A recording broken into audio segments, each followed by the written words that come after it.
Dans ce chapitre, nous vous montrerons des découvertes qui n'auraient jamais dû voir le jour. Numéro 1. Le bol d'or. En 1958, des archéologues du nord-ouest de l'Iran ont découvert un bol d'or brisé dans les restes calcinés d'une ancienne forteresse appelée Ertuğrul en Cham.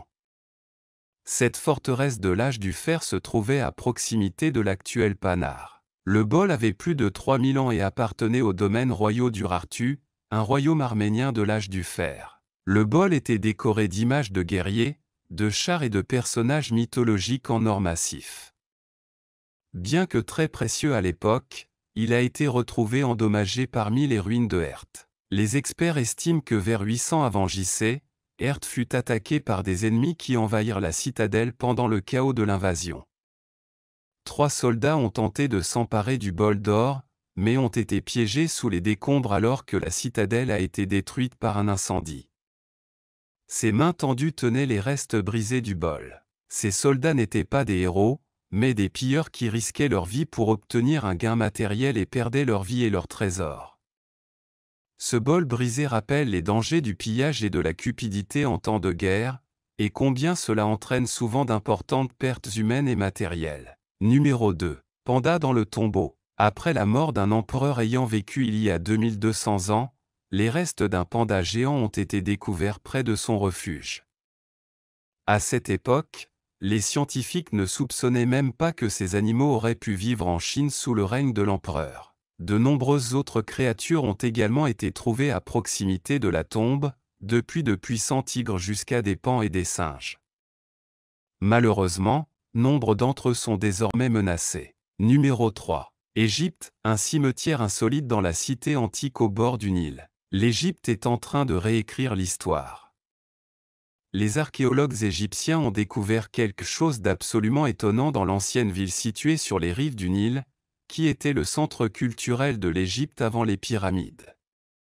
Un cimetière insolite a été découvert. Une certaine médecin et son équipe s'attendaient à des fouilles ordinaires, mais ce qu'ils ont découvert les a laissés stupéfaits. Outre des tombes contenant des restes humains, ils ont découvert des restes de babouins, de chats sauvages et même d'hippopotames. C'était extraordinaire car ces animaux ne sont pas habituellement trouvés en Égypte. Le plus surprenant est que, selon les scientifiques, tous ces animaux ont été bien soignés, nourris et sont même restés longtemps en captivité.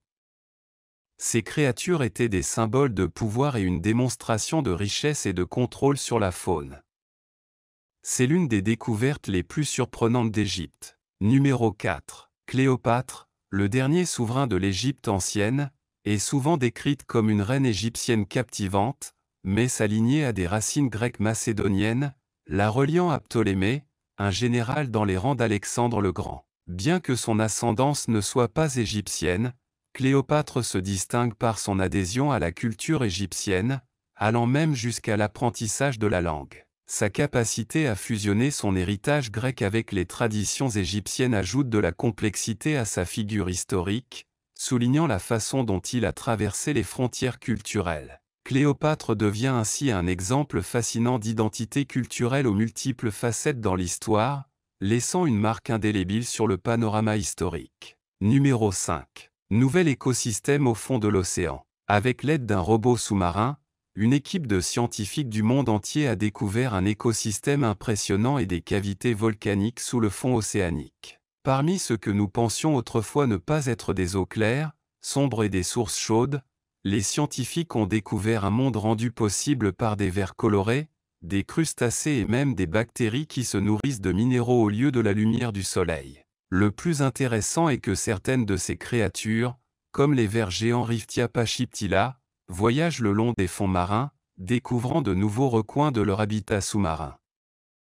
Cependant, les scientifiques préviennent que notre curiosité et notre désir de proie peuvent menacer ce monde unique. Il est important de respecter les créatures mystérieuses qui vivent dans les profondeurs de l'océan. Numéro 6. Vampire en Pologne. Les restes du XVIIe siècle d'un garçon avec une serrure triangulaire anti-vampire sur la jambe ont été découverts sur un site archéologique en Pologne. Les scientifiques pensent que les habitants craignaient que cet enfant ne prenne vie sous la forme d'un vampire. Au Moyen Âge en Europe, Beaucoup croyaient aux vampires et utilisaient diverses méthodes pour garder les morts dans la tombe. Le garçon n'avait que quelques années lorsque le défunt fut enterré face contre terre, comme si ses actes suscitaient la peur même après la mort, selon les croyances du Moyen Âge. De tels enterrements faisaient mordre le sol aux malades et ne représentaient aucune menace pour les gens. À proximité ont également été retrouvés un groupe de squelettes d'autres enfants et des fragments d'objets en cuivre, probablement placés dans la bouche du défunt. Numéro 7. Il existe une idée fausse très répandue sur la taille de Napoléon Bonaparte, le célèbre empereur français. Beaucoup pensaient qu'il était petit, environ 5 pieds 2 pouces, mais cette idée est basée sur un malentendu. La confusion est née du fait que la mesure était initialement enregistrée en pieds français, qui se sont avérés plus longs que les pieds anglais.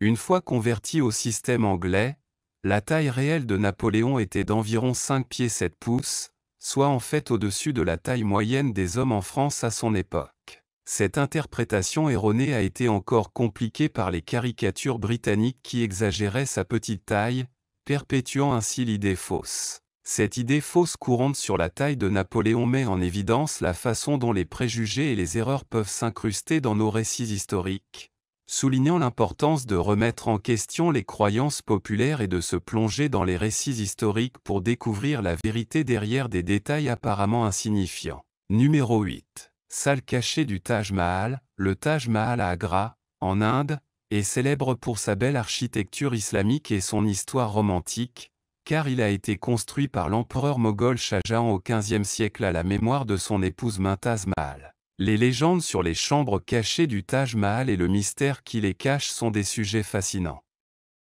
Certaines de ces légendes suggèrent que le Taj Mahal aurait pu être construit au sommet d'un ancien temple hindou dédié à Shiva, et les chambres scellées pourraient contenir des preuves de cette théorie. D'autres légendes parlent de la possibilité que l'empereur Shah Jahan ait prévu d'utiliser le Taj Mahal comme son propre mausolée, et que les chambres basses auraient pu être conçues pour enterrer la royauté. Il est vrai que des analyses souterraines ont été effectuées et ont confirmé la présence d'une chambre derrière les murs au niveau inférieur du Taj Mahal.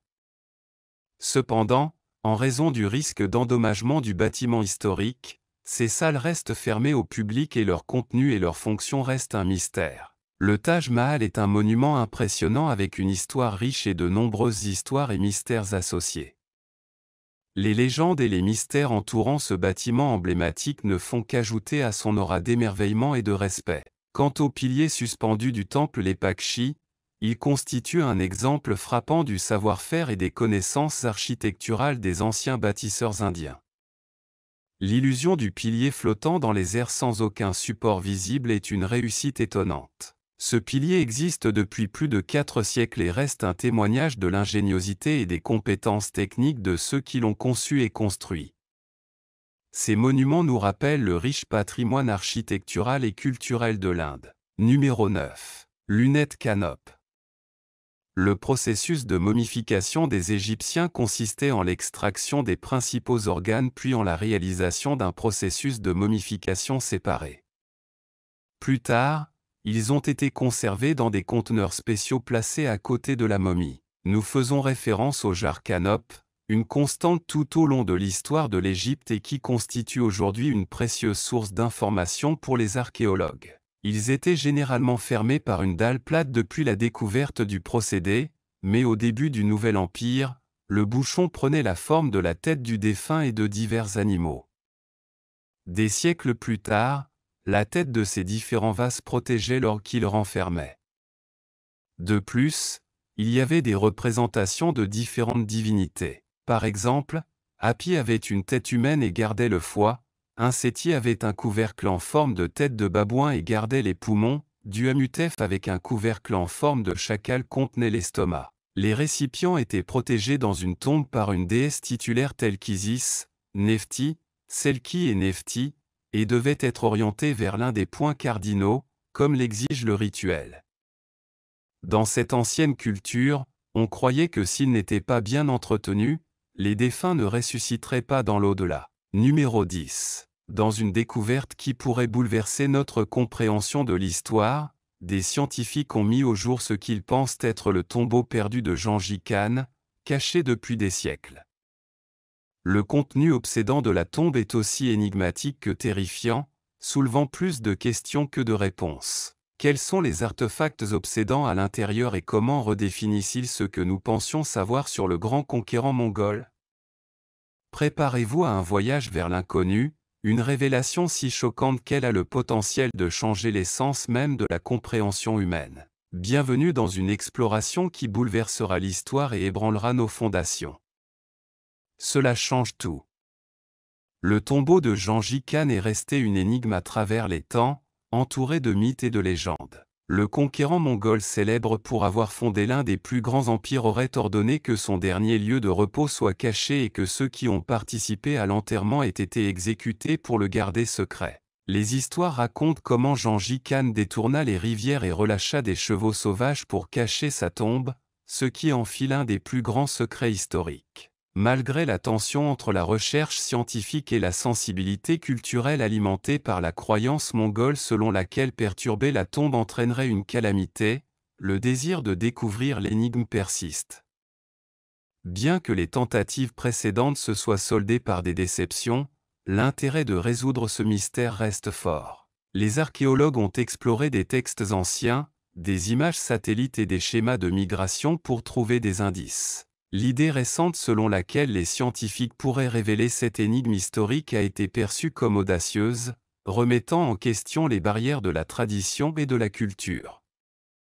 À l'époque actuelle, porter notre attention sur les secrets de notre passé semble inévitable. La révélation actuelle change notre façon de voir l'histoire, en fournissant des preuves réelles qui remettent en question les mythes de longue date sur la tombe de Gengis Khan. Cette découverte ouvre de nouvelles voies de recherche universitaire et pose un dilemme à la Mongolie quant à la manière de gérer l'attention internationale à l'échelle mondiale. Il ajoute un chapitre choquant à un récit ancien, éliminant le folklore et nous obligeant à affronter des réalités passionnantes mais troublantes. Une équipe d'archéologues, initialement en Mongolie pour étudier les conditions météorologiques anciennes, est tombée par hasard sur le site près de la montagne Birkin Kaldin, longtemps supposé être le tombeau de Gengis Khan. La découverte, appuyée par des technologies de pointe telles que des radars au sol, des détecteurs de métaux et des drones, a révélé un lieu de sépulture élaboré avec des sculptures complexes et des symboles de pouvoir. Le moment décisif fut le déchiffrement d'inscriptions qui ressemblaient à l'ancien site mongol, indiquant fortement qu'il s'agissait du tombeau de Gengis Khan.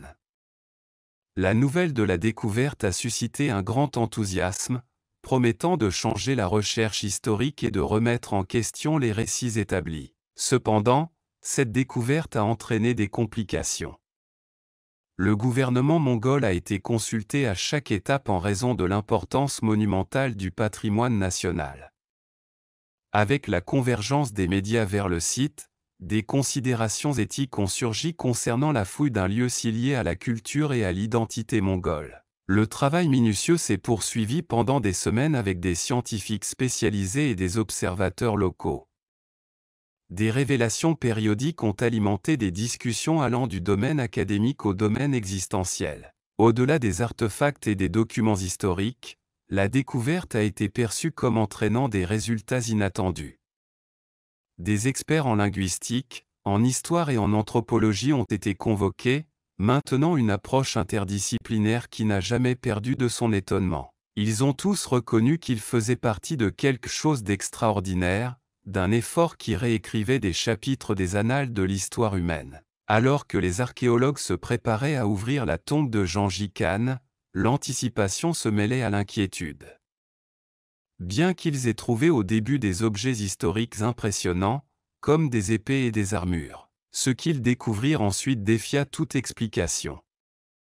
Parmi les richesses, ils ont trouvé des objets fabriqués à partir de matériaux avancés, apparemment hors de propos au Xe siècle. Certains portaient des inscriptions et des symboles dans des langues inconnues, exécutés avec une précision mécanique. Les experts n'ont pas pu identifier son origine ni comprendre sa signification. De plus, les tests ADN ont révélé des marqueurs génétiques inhabituels, distincts de toute lignée connue. Cela a ajouté une tournure mystérieuse et compliquée à la figure de Gengis Khan, remettant en question notre compréhension de son histoire. Des éléments rituels inhabituels ont été découverts dans la tombe de Gengis Khan, remettant en question les traditions mongoles connues. Des poignards de cérémonie, des récipients aux composés inconnus et des gravures sur des corps célestes créent une atmosphère étrange. Gengis Khan faisait-il partie d'une croyance oubliée ou y avait-il quelque chose de surnaturel en jeu?